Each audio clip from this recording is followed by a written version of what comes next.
medición como instrumentos que pueden efectuar mediciones de ángulos, tanto horizontales como verticales, pero adicionalmente también pueden efectuar determinación de distancias, tanto verticales como horizontales, a partir de condiciones óptimas.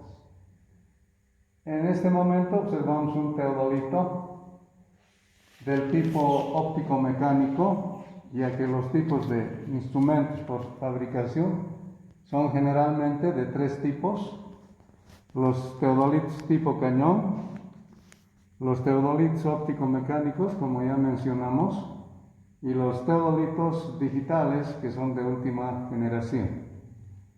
Repito, este teodolito es un teodolito óptico-mecánico. Además, los teodolitos en esta característica pueden clasificarse en teodolitos de medición repetitiva o de medición reiterativa.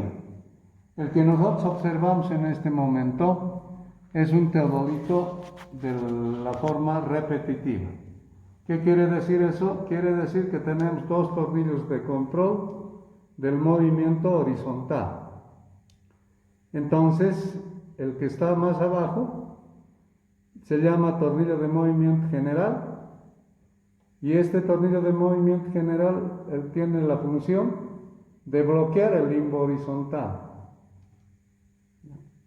El tornillo de la alidada nos sirve para hacer las mediciones respectivas de los ángulos horizontales. Bien, ahora vamos a empezar con la descripción de partes. Generalmente en este tipo de teodolitos se consideran 4 partes: una base, que en este caso involucra los tornillos nivelantes, un nivel esférico y la posición de los tornillos de movimiento general, tanto de presión como de movimiento tangencial. Más arriba tenemos el limbo horizontal, en esta parte aproximadamente, claro que es una cuestión interna. Aquí tenemos el tornillo de presión del movimiento de la alidada. En esta otra parte tenemos su complemento a ese tornillo, que es el tornillo tangencial. Un tornillo tangencial tiene la función básicamente de efectuar movimientos finos. Y más arriba tenemos ya en este caso el anteojo, que involucra todo este sector. Y en este anteojo podemos mencionar, aquí tenemos una estructura que sujeta en este caso al telescopio. Entonces, a través del eje horizontal, este telescopio puede transitar. ¿Para qué? Para que podamos medir ángulos verticales. Entonces, retroalimentando, el giro sobre el eje vertical nos determina la medición de ángulos horizontales. El giro sobre el eje horizontal nos determina la medición de ángulos verticales. Bien, dentro de las partes que podemos observar, aquí tenemos una plomada óptica. ¿Qué quiere decir una plomada óptica? Que observando por este ocular vamos a ver directamente el punto en el piso, a partir del cual vamos a hacer obviamente la ubicación respectiva y exacta. Luego tenemos estos dos montantes para que sujete, reitero, en este caso el telescopio. Aquí podemos observar dos tornillos. El que queda debajo del círculo vertical, entonces es un tornillo que nos permite hacer correcciones de ángulos verticales. Y el que queda en este montante es el tornillo tangencial para el movimiento vertical. En esta parte podemos observar también dos tornillos. El que queda arriba es el tornillo de presión del movimiento vertical. Si lo ajustamos, obviamente aquietamos el movimiento y con su tangencial podemos efectuar movimientos finos. El que queda abajo es el micrómetro. A través de este micrómetro nosotros tenemos que efectuar la lectura de los ángulos, tanto horizontales como verticales, o sea, sirve para ambos casos. Luego tenemos a este otro lado esta abertura que permite el acceso de luz para que podamos hacer la lectura de ángulos verticales, básicamente. Pero también nos sirve eso, por su sistema de construcción, para hacer la medida de los ángulos horizontales. Aquí tenemos un nivel que tiene la función de controlar la horizontalidad, o sea, nos ayuda a controlar la horizontalidad del instrumento, pero no es un nivel adecuado para efectuar trabajos en altimetría. Esa es una confusión que se maneja y tenemos obviamente muchos problemas.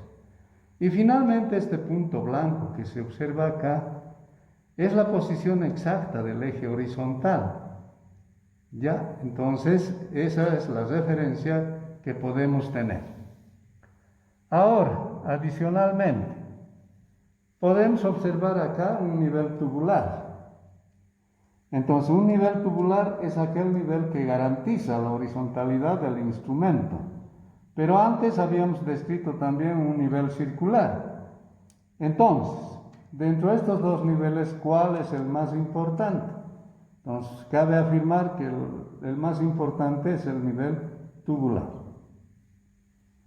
Finalmente pasamos al anteojo, donde en este anteojo podemos observar el ocular, un ocular, refiriéndome al tamaño, grande, que sirve para hacer la observación del campo visual, un ocular pequeño, que en este caso sirve para hacer la medición o la lectura en todo caso de los ángulos a medirse, ¿no? Tanto horizontal como vertical.